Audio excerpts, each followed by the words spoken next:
the button pressing song. Didn't know there Okay. was one. Of course, there's a button pressing. Everybody, when you press share, you have to say to yourself, now I'm pressing share. Or now we all do it on Zoom. Anyway, hello You learn something new every day, don't you? and It's amazing. welcome. Welcome to this fantastic Wednesday qualified tutor coaching demonstration session run by our new friend and partner, Mark Stewart from Left and Right UK. I'm going to tell you what I know about Mark, okay? Oops. And it's one of those ad hoc introductions that just starts with the interesting bits. And we'll go from there. You'll give us a sensible one in a second. What I know about Mark is that he's not left-handed. Am I right? You're right. And Yes, correct. I should and say. he used to run a children's toy shop, educational toys, which is my favorite thing in the world. And I would want to spend all my days in an education toy shop. So we got off to a very good start. He also cooks dinner, which is good to know also. So this is what I need to know about the room before we get started. But Mark, am I all right if I ask everybody who's left-handed in this room? Yeah, please do. Yeah. Okay, fantastic. I'm a lefty. Is anybody else a lefty here? Oh, goodness me, I feel very outnumbered. So when Mark Your first met specials. oh, I'll take that. When Mark first met Odette and discussed the idea of helping lefties to write well, I'm not making this up. This is how I write. On the edge of the paper, upside down and roundabout. My notes are a blooming mess. So, and my handwriting is completely illegible. So, Mark, I'm really hoping you're going to fix me in this session. Is that a fair expectation? I'll do my best. I can't. I can't, Okay. but do more.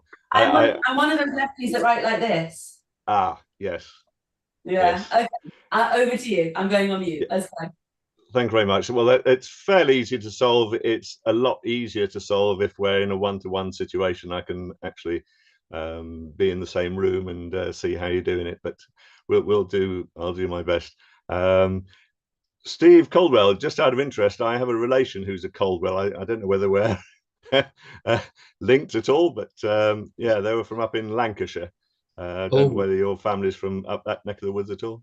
um, right. The name is Cheshire, actually, Cheshire. Merseyside. Right. Not So there might be. not It could too be far away. further. Not Could be too far away. further. Excellent, excellent. Good. Thank you. Right. Well, moving on swiftly. To introduce myself, my name is Mark Stewart. I am co-director with my wife Heather of Left and Right, and we've had our business in Worcester for just over 29 years now. And relating back to what Julia said, we had our toy shop for 20 years, and I'm now talking to you from my cellar. Which is why I've got the blue screen behind me because it's a mess. But anyway, so as Julia said in the introduction, I'm actually right-handed, and my wife Heather, who by the by is a primary school teacher, or an ex-primary school teacher, I should say, she's right-handed. Our eldest son is right-handed, but our youngest is completely left-sided. And what I mean by left-sided is he's left-eyed, he's left-handed, and he's left-footed. And we got a bit of a surprise when Robert came along, because say all of us are right-handed, we hadn't really given it a second thought. And Robert came along, and we'd put the spoon in his right hand when he was sitting in his high chair, as far right as you want, and he'd move it straight to his left. And we thought, oh gosh, what do we do about this? How can we help him? And I said to my wife, when you were doing your teacher training, was there any guidance on helping left-handed children? And she said, no, there wasn't. And having been a policeman at one point, I did some investigating. And I checked with our member of parliament, a gentleman called Peter Luff. Now, Peter Luff was actually brilliant for us because he is left-handed, and he writes with the technique that Julia has, which in the nicest possible way is not really the best. Yeah, is not really the best way to do it. And he tabled parliamentary questions, and had a half-hour adjournment debate in the House of Commons. And in fact, the reply from the questions in the House of Commons were that the Department of Education does not collect figures on how many children are left-handed, nor on whether being left-handed has an impact on likely educational achievement. So they haven't got a clue, frankly. What I'm going to do while I think about it is say that I am going to go through various sections, and rather than taking a load of questions at the end, we'll stop at the end of each section, and if you've got any questions, I'll do my best to answer them then and there. Got a thumb up from Julia, left thumb, I think. That's excellent. Good. Okay. So there are going to be some activities for you to do. And whilst you're listening to me, I've got, if I can share my screen, there we go, brilliant. Okay, so I would like you, if you can, to see if you can draw one set of these. So these are the bits you're going to be cutting out. So just draw one set of those. That will do very nicely. And I'll give you one set of what? Those curly wordy sheets. Can you not see them? No. Well, I'm seeing your file listing with cutting snakes at the top. Right. Just double click it, right? It's showing up on mine, so I don't know why. So maybe stop sharing, start sharing again. And then I think you need to open the document that you've opened on your screen. Okay, let's try that then. My apologies. Thought I'd tried this out before. Okay, let's see if we can make that work.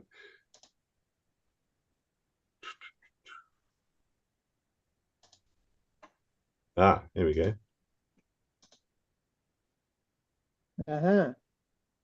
Yay. We have functionality. Can you see those?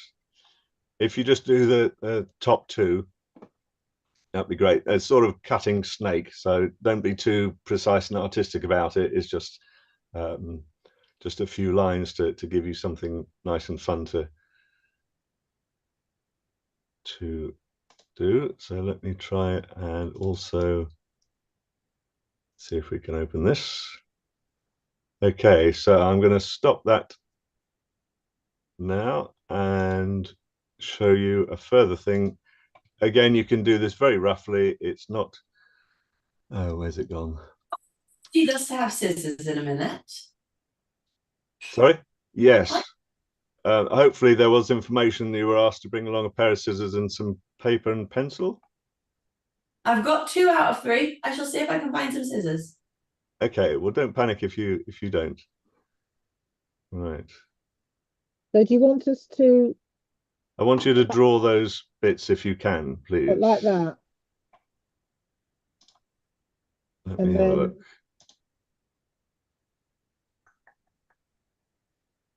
Sorry, I'm trying. The joys of using. Could you show the picture again, please? Yep, this isn't going as well as I thought it might. I thought it was going to be really easy to do.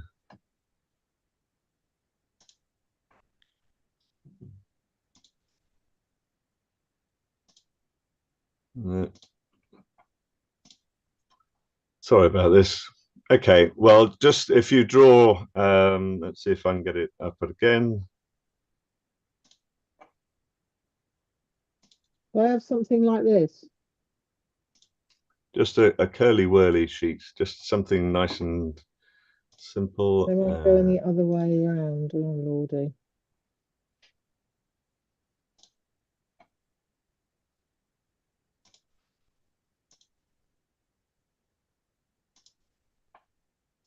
There we go.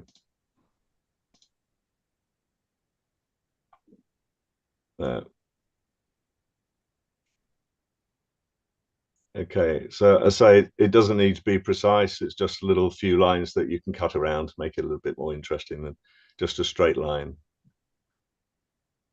Okay. Oh, I don't like the one going the other way around. I don't like that at all. What don't you like about it? Because it's going the wrong way. Maybe it's going the left way. Yeah, I know Opposed it's to the going right the left way. Yeah, I know. I have 2 curly wurly snakes. This is Gosh, really you cut them out already. Gosh, yeah, you're way ahead of me, Dee. That's we ain't got as far as that. we're very quick around here, Mark. Have I done my usual thing of not following instructions? Something like that, yeah. But don't worry about it. It's not a problem. We'll come to the cutting snakes, and you can give me the benefit of your experience. Okay, so getting back to where we were. We're with you, Mark. Keep going. Thank you very much. I will. Okay, so how soon can you tell whether a child is left-handed or not? I would say that you cannot be dogmatic about it. With Robert, I say we could tell very early. And some health visitors will say, oh, well, you can't tell until the child is sort of 5 or 6, and I would disagree with that. You will get people along the whole range, the whole spectrum of handedness. We even had a girl who was about 12 who came into the shop, and she was still undecided about which hand dominant she was. There are various reasons. It's usually hereditary, but not necessarily. You can become left-handed through accident, through stroke. The drug thalidomide caused a lot of children to be born with upper limb deficiencies. In twins, you often get one left and right, the sort of mirror image within the womb. And there has been, there's a quote that I got from The Guardian back in 2001 that ultrasound scans can actually have an effect. And researchers suggested that subtle brain damage can cause people who ought genetically to be right-handed to become left-handed. In addition, these people face a higher risk of conditions ranging from learning difficulties to epilepsy. I am not a doctor. I have no expertise in that front at all. But I know my wife Heather had scans with both our boys. Whether that actually affected Heather or not, I don't know. But it's quite interesting to be aware of that. And the way your brain is... I'm sorry, yep. I'm uncomfortable. Did you just say that left-handed is brain damage? No. Left hand, that the ultrasound scans, researchers suggested that subtle brain damage can cause people who ought genetically to be right-handed to become left-handed. This is from the Guardian newspaper. I understand. Yeah. People who ought genetically. Okay, thank you. Yeah. No, but I think there's a step that I haven't understood here. What does it matter if somebody is left-handed or right-handed? Why would somebody need help as a left-handed person? Well, there are various things that are designed for right-handers, and I suppose it's from my perspective, helping left-handed children particularly do things naturally can make life an awful lot easier. A lot of left-handers have had to manage and adapt to a very right-handed world. I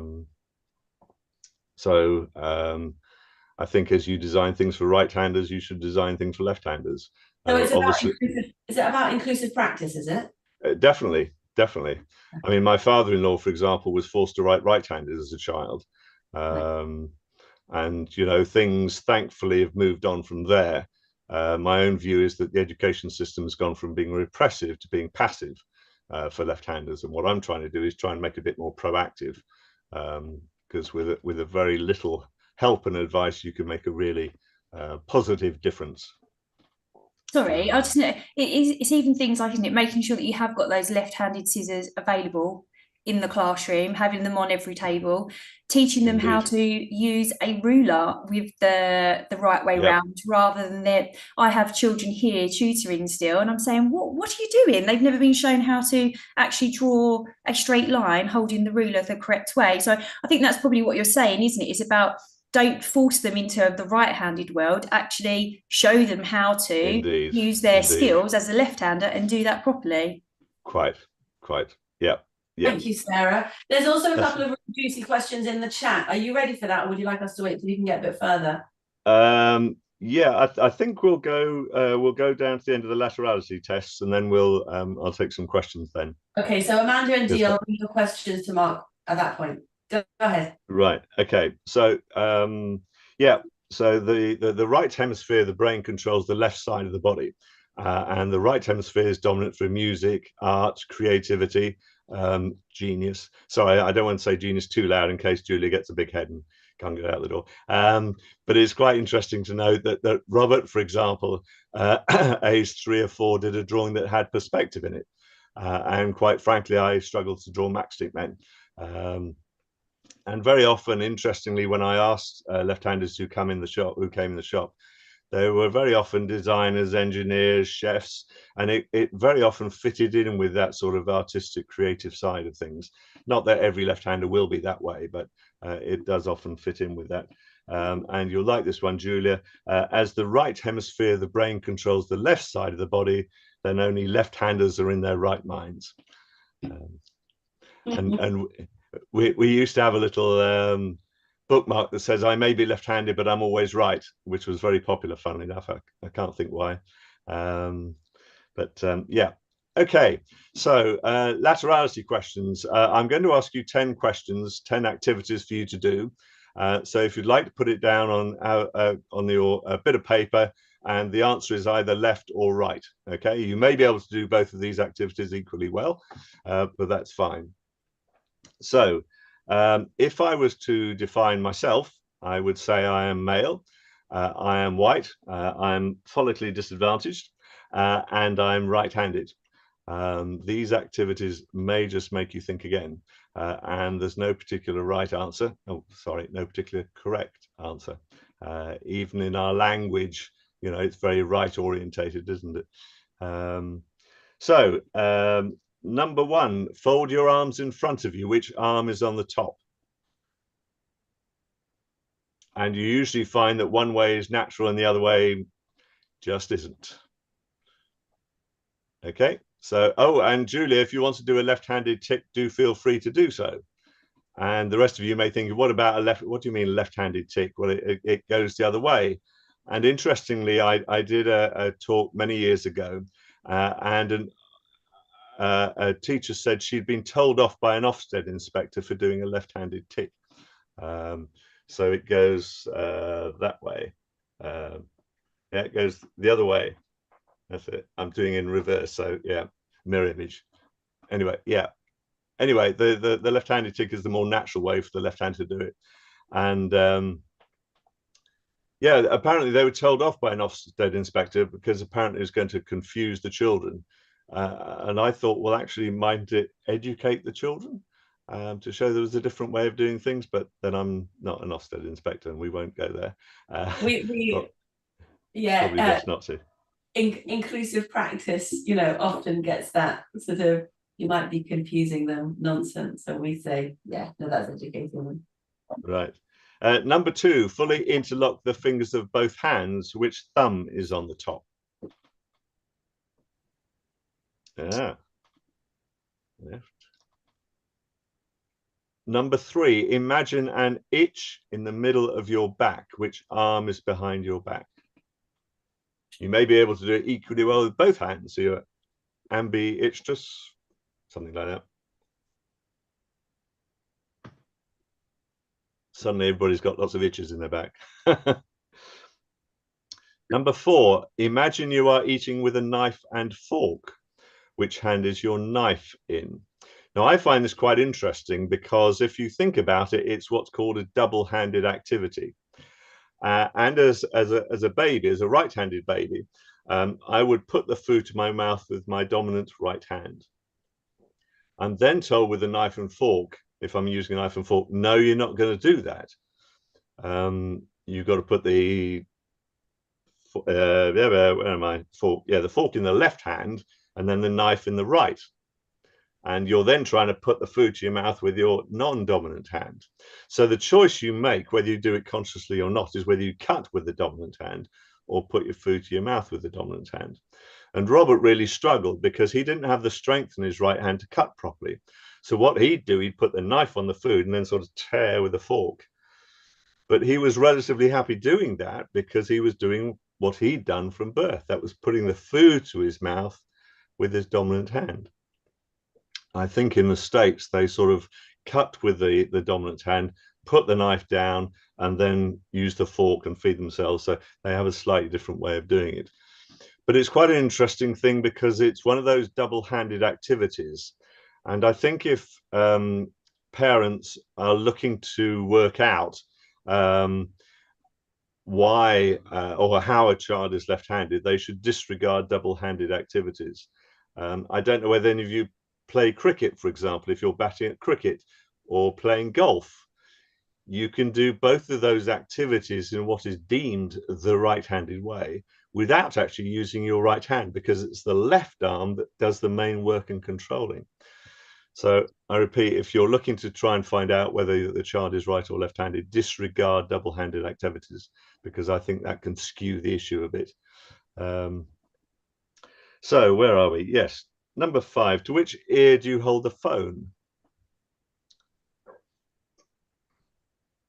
I had one lady who said after one ear was worn out, she just put it to the other. I couldn't possibly comment.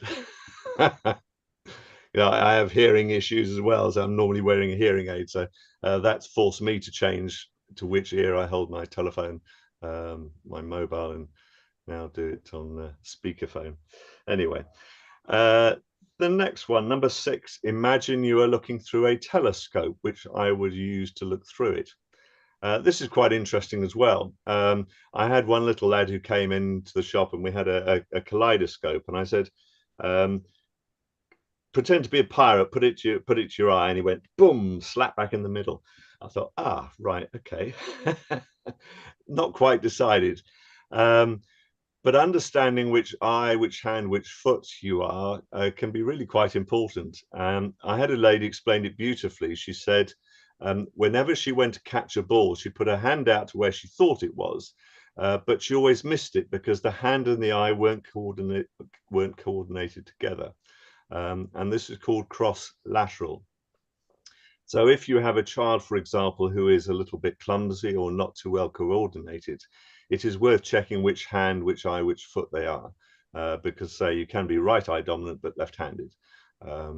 You won't necessarily be able to solve that, but at least you can have some understanding that the child is not being specifically or intentionally clumsy. That's just the way their coordination is. So where are we? Number 7, wink at an imaginary friend. Which eye is winking? I like it when ladies start winking at me. Yeah, you may be ambidextrous, or I can wiggle both ears at the same time. That's called a blink, Mark. Yeah.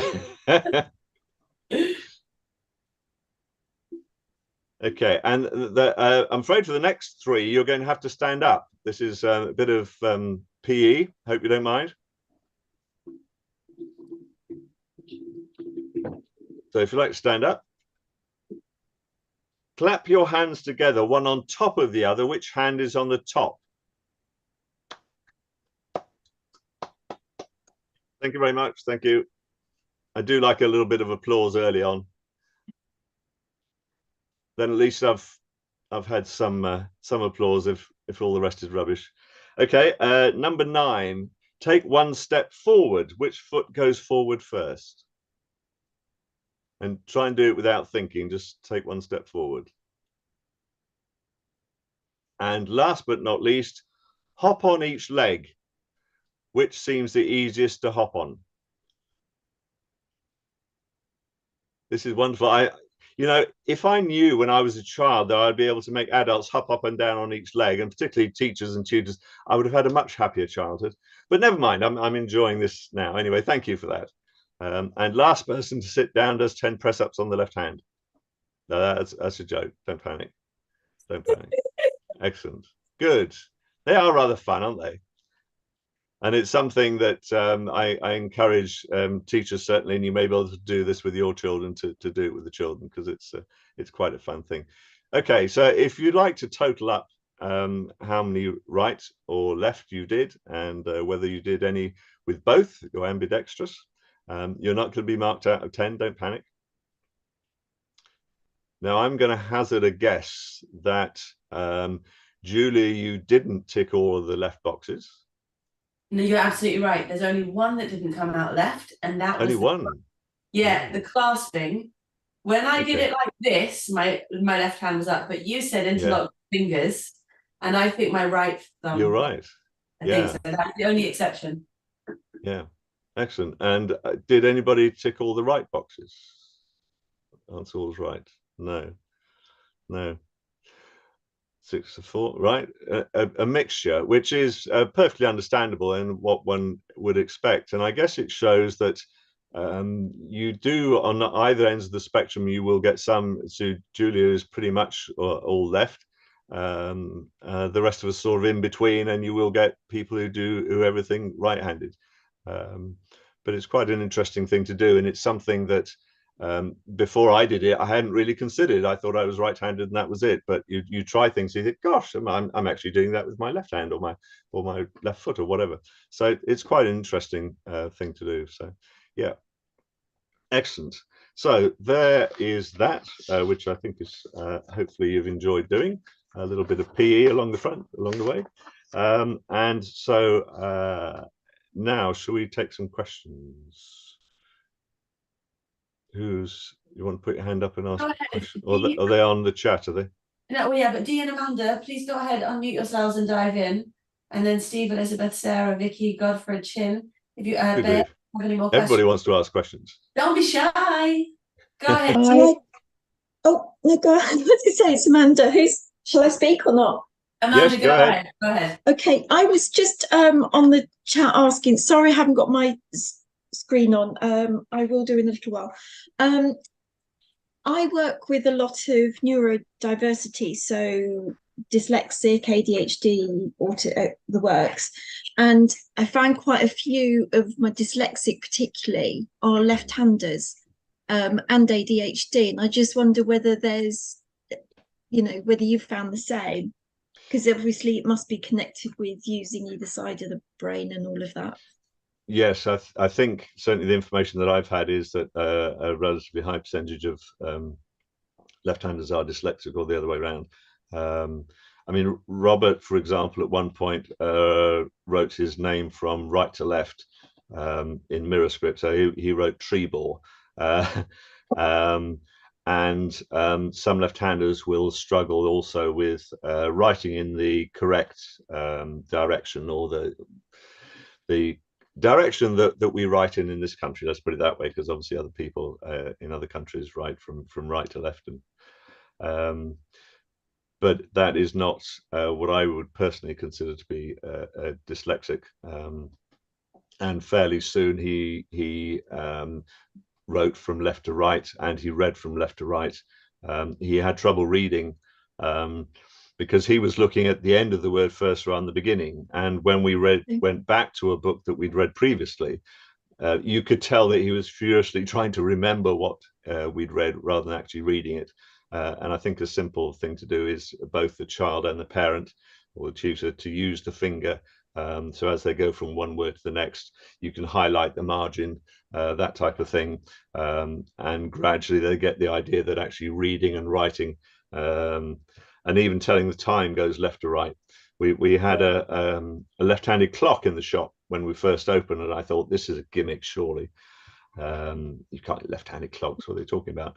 But actually we found for some left-handers it's a really far easier way to tell the time, because they tend to scan from right to left. Not for everyone, and obviously you're not going to get left-handed clocks everywhere. You can use a digital watch, might be helpful in that respect, but yeah.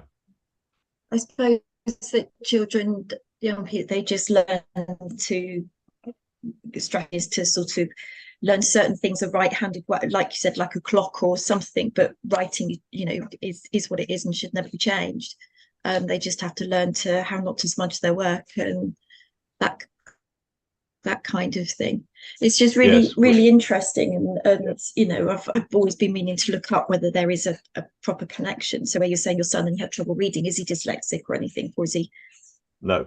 So it's just not. that it was fairly sorted, like within... you say, which one comes first.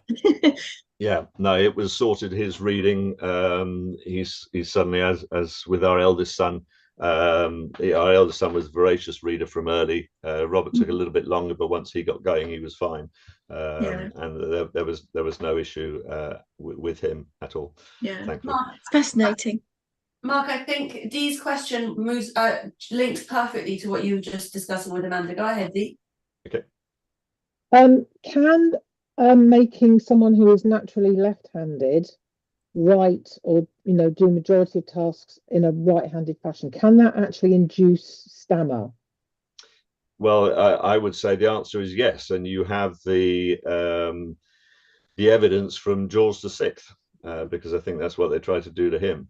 From my expertise, I don't pretend to be an expert in dyslexia or that type of thing, or my expertise is from helping children face to face, helping them with their handwriting. That's my basic area of expertise.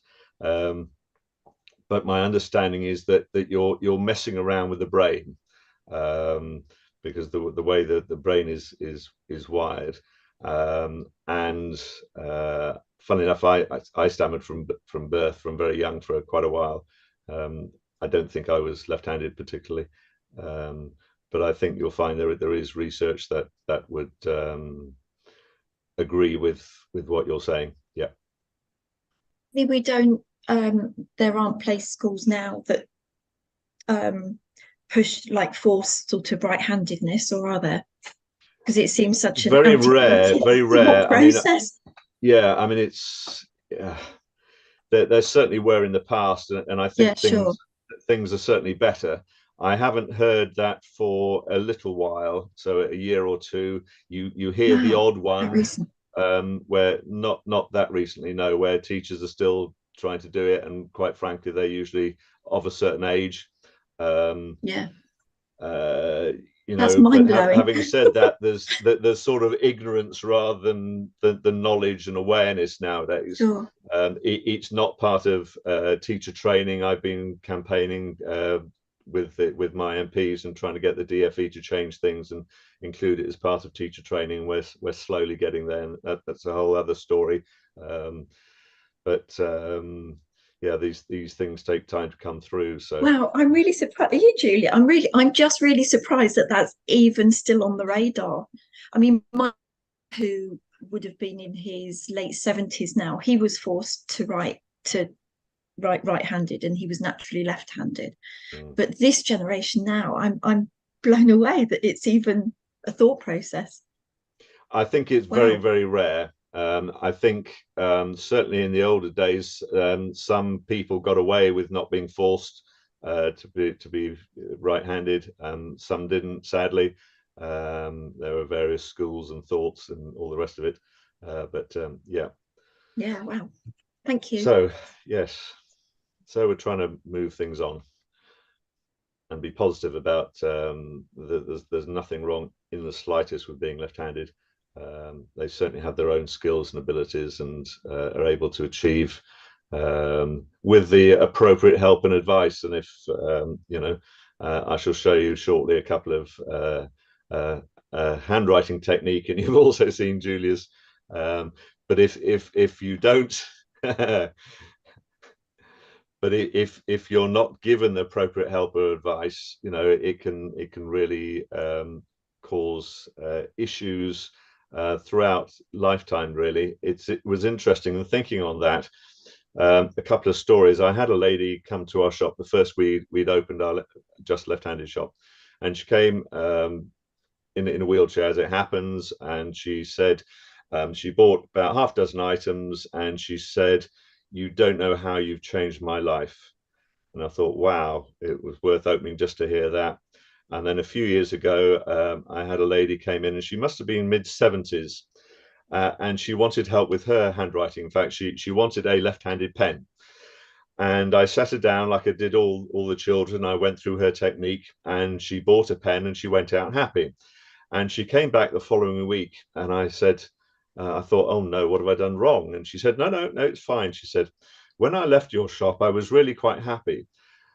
But when I got home, she said, I really got quite upset, because I realized that actually nobody had given me any help like you had, and how that might have changed my life. And I thought, wow, the difference you can make with just a little bit of help and advice can make such a positive difference. and you're changing children's lives. I mean, you're doing that anyway by your tutoring, the work you do, but simple things. And I'm just a right-handed parent. I'm not a teacher. You know, it's not rocket science we're talking about. It's simple stuff, but say you can make such a difference. I do find it so inspiring that you've taken up this flag that you're waving on behalf of lefties, but I really don't even know, what does a left-handed pen look like? A left-handed pen, if we're talking about fountain pens, the nib is angled down from right to left. With an ordinary pen, as they used to say in the past, a fountain pen, the nib was straight across at the top, and it was right angled at both sides. Maybe it should be called the left angle, but anyway, right angled at both sides. Now, because, and we'll go into this shortly, because a right-hander pulls, there wasn't an issue with that. Because the left-hander tends to push, the left right angle would dig in and scratch and scrape. Yes. Yeah. Yes. Yeah. So what That's they did, they cut it down as an angle. And if you buy, you can still get left-handed calligraphy pens. I have sets here, and the nibs are angled. But it's not as simple as buying a left-handed pen for a left-handed child, because if you don't understand how it's made and why it's made, it can actually cause more problems than it solves, because you need to have the pen, the nib, at an angle. Now, if you're coming at it from the side or from the hook side, it's not going to work for you. So people would come in and buy a left-handed pen, and sadly, it would actually cause more problems than it solved. There's a really good pen that I'll show you in a while. How are we doing for time, by the way? You've got 20 minutes. Right, I better keep on talking quickly then. That is a really good one, and somebody's put, yeah, Sarah, the Stabilo pens, which are brilliant. In fact, well done, excellent. And sorry, because you're blurry, I can't see Oh, it. sorry, hold on. Let me just excuse my washing line. Mark, for context, Sarah's background is as a Senko. So right, these are, you can get Yes. ones that are left-handed Yes. and right-handed. So when you go into the Yep. shop to buy them, make sure you look at what your child hand is, and then buy the right one. They have the grip molded into the barrel for you. Yeah. And anything that encourages a good grip, we're moving on to handwriting already, but that's fine. We'll do that. We're not going to get all this done in time. I have a funny feeling. Never mind. Okay, so let's go back to scissors very, very quickly. What I want you to do, if you think about scissors, one of the problems we had with Robert was the first week at school, he was given a pair of right-handed scissors to use.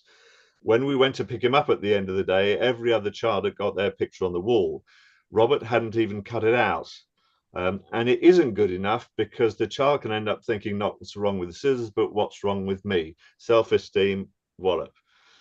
If you have a pair of scissors with you, a right-handed pair of scissors, as right-handers, if we're going to cut along a line, we look down the inside edge to follow that line. If you then put the same scissors in the left hand, the cutting edge is now on the other side. Yeah.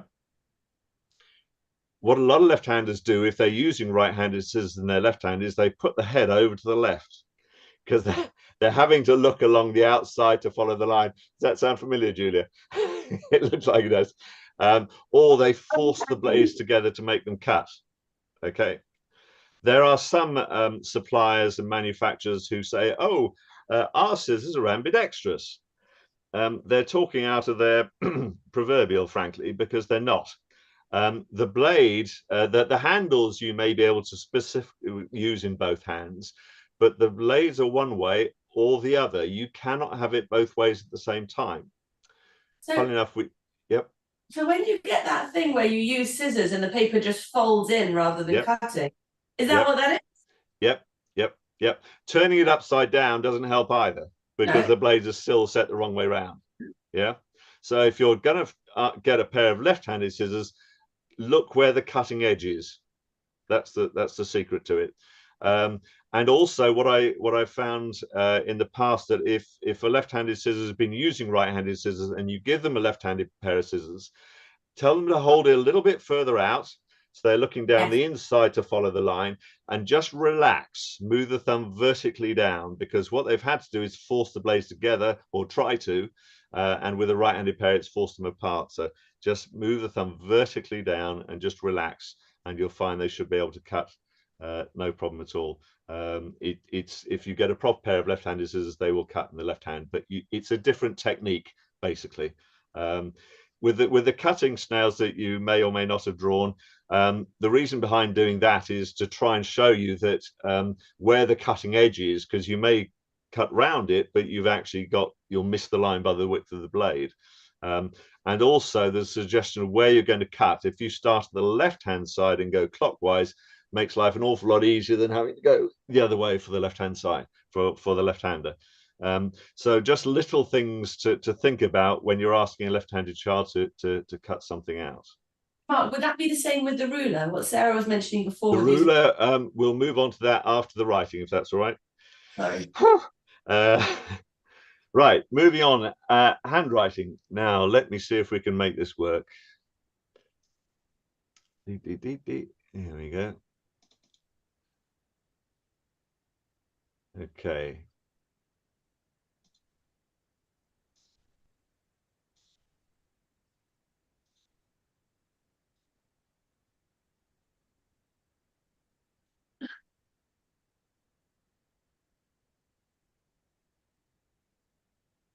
Interesting, isn't it? That's one word for it. Let me show you, see if I can show you another one. This is actually from the same child, but it gives a slightly different viewing.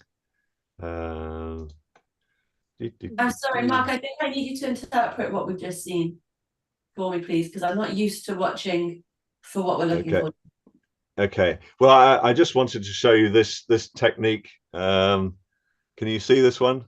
Yeah. Yep. Okay. Right. So with both of those, let me get right. Yep. We're okay. Okay. Sorry, they're just little videos, and I could show you well over 100 different really poor grips. For what tends to happen is that with teachers and parents, they tend to look at what is written and not the how that's written. Quite often we've had children come in the shop and their letter formation is often fine, and everybody would say, to all intents and purposes, their handwriting is great, but what they don't have is a good grip. And these are children often up to about sort of 8, 9, 10, something like that. And then they start to use a pen and find that all the troubles arise because they don't have a good grip. There are, and what I should have said first of all, that there's no reason why a left-hander shouldn't have good handwriting. But, and it's a big but, if they are not shown the appropriate technique, then they may end up in all sorts of problems. And usually it takes me about 5 minutes to sort out, literally. And once the child is sorted, they're sorted for the rest of their life. So this is a critical life skill that can have a real effect on a left-handed child. So some of the repercussions of having a poor handwriting style is pain, for example. If you're hooking over the top, that can cause pain in the wrist, particularly if you've got a lot of writing to do. Smudged work, an awful lot of problems are centered on smudged work. In the early years, obviously, children are using pencil. And it's a case to a certain degree of the child not really appreciating necessarily why they may need to change their grip. Because writing pencil, the letters come out okay, possibly or possibly not, and that there is no issue. And what I would say also is that one way of trying to bring this issue to a head is actually to use a whiteboard with a nice wet pen, and you get them to write something, and suddenly look at their hands and the writing's all messy and the hands all messy and everybody's bleh, but it's a bit, you cause a problem to solve it. And that's the reason to do it. And hopefully it brings this sort of light bulb moment that the child thinks, okay, so I'm making a mess of this, I'm getting messy hands. If I do it in a different way, like my mum or my tutor shown me, then I can see what I'm doing. I'm not smudging it. I'm not going to make a mess of my writing. I'm not going to get messy hands. I'm not going to get told off or marked down for poor handwriting. And often, I mean, it wasn't until Robert was about 7 or 8 that he could really understand what he was meant to do and put it into practice as well. But that shouldn't stop you encouraging good habits earlier. And any good habits you can encourage earlier will help minimize problems later. Okay, so if we're, hopefully you all got a pen and pencil with you. So if I'm going to assess a child, certainly in past at the shop, I had a table set up and I would stand opposite and I'd ask the child to write their name with the hands staying in position when they finished. Okay, so you can try this now if you try this with your left hand. And often as not, the hand is covering over what you're writing. So, okay, so you say in a different way depending on the age of the child. Okay, so your letter formation may be okay, that's great, but can you see that as you're writing, your hand's going over it, and if you were using pen, you're going to smudge it. And you need to understand that obviously they've been doing that technique in a certain style for quite a few years, including you, Julia, I think. And so for some, and this varies, for some they will manage to change their technique very, very quickly. And I've been flabbergasted, frankly, at how quickly they can do it, but still maintain good letter formation. For some, they will really struggle. And for some, it's like bashing your head against a brick wall. You know, if you've had teenage children, it's not always, they're not always keen to do what you want. And I think talking about that, it's interesting that sometimes actually having a third party show the child, they're very often more happy to take it from a third party from actually a parent. I don't know whether you get that as tutors or not, probably not, but something to consider. You want to check the posture. If you can remember back those two little videos, the child wasn't sitting up particularly well. The right arm was sort of waving around and going in various different places as well. And there are 4 components to handwriting for the left-hander. And as right-handers, frankly, we can get away with a load of rubbish because we're always going away from it. So to a certain degree, you can get away with the poor grip where you hold it in the hand, etc. But as a left-hander, you just can't. So first thing is grip. There is a particularly good grip that I use, rather like. It's called the grotto grip. I keep on wanting to call it the grotty grip, but it's actually particularly good. Yeah, anything. The grotto grip is what I would call gets a really secure grip.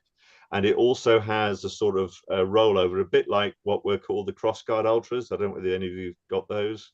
But it stops that sort of thumb roll that you see some left and right-handers use.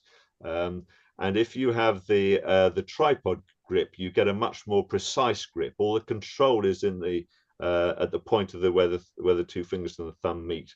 I have seen the most amazing grips with, let's see if I can show you, this sort of thing, and all sorts of weird grips you really wouldn't believe that are even allowed, quite frankly. But again, it's lack of awareness and appreciation of how important the grip is. The next thing is where you have it in the hand. So even though you're holding it properly with a nice tripod grip, if you have it up against the forefinger, if you look at it, that if you're holding it like that, the tip of the pen or pencil is below the line of the hand. Yeah, so if you have it like that, although you're holding it with a tripod grip, your hand is bound to go over what you're writing, and you're going to end up smudging it. So you want the pen or pencil to sit in the V shape between the thumb and the forefinger. I hope you're doing this, Julia. Okay, so you got it nicely sat in that V shape. So very good, excellent. Yeah. So the next thing you need to do is have a nice straight arm and nice straight wrist. Okay. And then what you do is you turn the paper to line the edge of the paper up with the edge of the arm. And what you're aiming to make is 90 degrees, or a right angle or a left angle, where the pen or pencil comes down and the writing goes across at 90 degrees. It is helpful to use lined paper, okay, because then it shows the child the line they should be following, the angle they should be following. We produced various items, books, and there's a writing map that we produced. We actually trialed it at our son's school, and it was the children themselves who felt that there was a reasonably good angle. You will see some left-handers almost writing down towards themselves, some who will have the paper right out far to the left. And in most of those cases, if not all, they're still making that 90 degrees, that right angle. Okay, so it's the angle of the arm which will dictate the angle of the paper. Okay, all clear as all clear as mud. If you've got any questions, by the way, either if we don't finish on time or you sorry, we always finish on time. Always finish on time. Okay.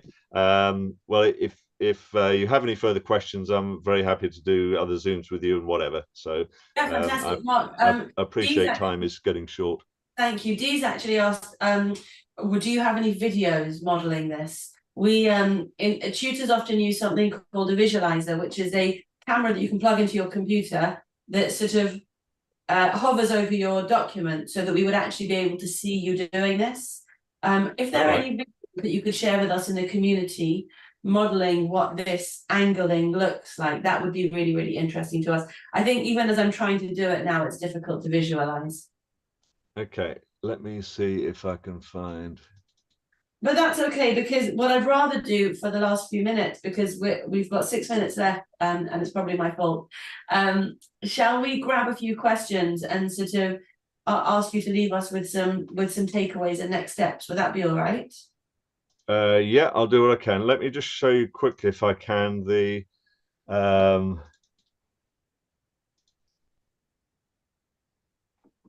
okay, so these are the Rightwell mats, just for your information. They're on, what's happened now?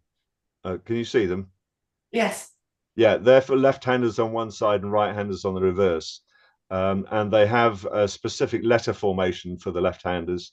Only the difference really is in the crossing. So the crossing of the lowercase t in capital letter formation, there's the A, the E, the F, the G, the H, the I, the J, and the T.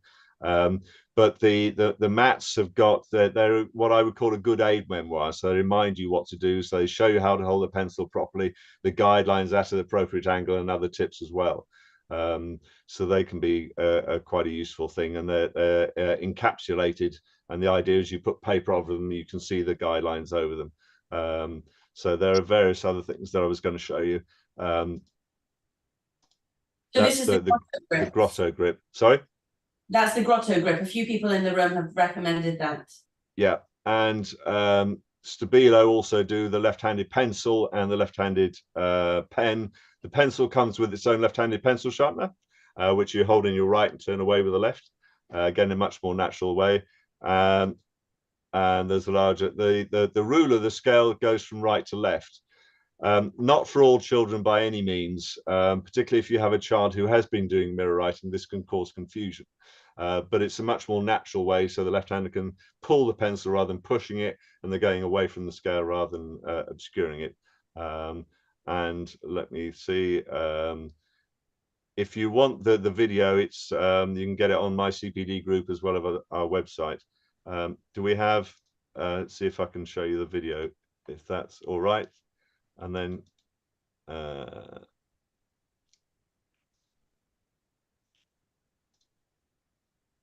you see this?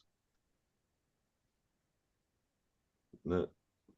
Let's stop sharing and swap the screen over. Sorry, can you see? Let me stop.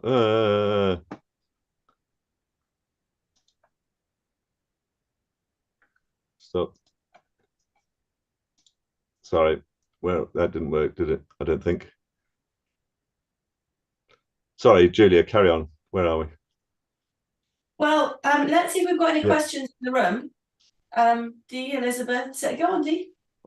I have I do the vast majority of my tuition online. I have two students, I think, who are lefties, and I obviously can't when we use an interactive collaborative whiteboard on screen, so I can't see how they're writing. So, how is there any way that I can help them if I can't actually see how they're actually forming or trying to form? And these are secondary age students. Okay, you need to ask if they can send a video of how they're actually doing the writing, not necessarily the letter formation, but so you can see like that lady did with her child, so you can have a really good look at their technique. If that's one of the issues, and certainly how they're forming the letters as well. I agree entirely. It's so much better if you can do these things in person. I much rather do training like this, frankly, in person. But you know, we're stuck with what we've got. So try and get as much information, photographs, evidence, and look at the grip, how they're doing it. If you want any further help, please contact me. More than happy to help. Sorry, if I can. yeah, sorry. And I do handwriting tutoring, and yeah, I do the same with Mark. I get the parents to send a video over of how they're writing, including their whole body position, so I can see how they're sitting when they're writing, and the photographs of their writing as well. So then you can see whether they're writing on the line, whether it's jumped up, if they're going indenting from the side, even how they hold their pencil grip. Yeah, so it may really be worthwhile having like a left-handers. little list of things that you would need to look at and then send it to the parent before you start working on their handwriting. Otherwise, it's difficult to know what to work on first. I think as a mum, that's really helpful. Oh gosh, Amanda, I was just about to close the meeting, but that was a juicy question. How important is it where the child sits in class? Because I've definitely bumped elbows before. Yeah. Yep. There's so much more I could have told you. Never mind. Okay, you've opened an absolute Pandora's box. Excellent. And the only lefty in the room, I'm going to go and breathe into a paper bag now, because to be quite honest, I found that quite stressful. Right. There was a lot there that I had never addressed before, and I don't know whether or not I need to, but you've certainly shown me some things that seem to be, have felt surprising. Thank you so much for bringing your expertise. Can I say one further thing? You can get 10% discount on our on any resources. leftchoponline.co.uk. Please do contact me if you want any further help and advice. Very happy to help. Fantastic. I was exactly going to go there next, but I was going to say, inside the community, Mark is available to speak with you. So if you ping any questions to Mark, he will respond inside the Qualified Tutor community about the discounts and how to get involved. Hannah will be sending you a very helpful the recording for this session, and that will have the discount code with the 10% on it. And of course, all Qualified Tutor member partner codes are in the community also. Thank you so much for participating. Thank you so much for bringing your expertise. Every person in this room has Thank you for listening. And the modeling of inclusive practice and of parenting and of expertise has been really, really inspiring. So thank you for your time. Thank you, Dee. Thank you, Mark. Thank you, Steve. Thank you, Sarah, Elizabeth. Thank you, Amanda. Thank you, Godfred. And thank you, Bev. See you again soon. Bye. Thank you all. Bye.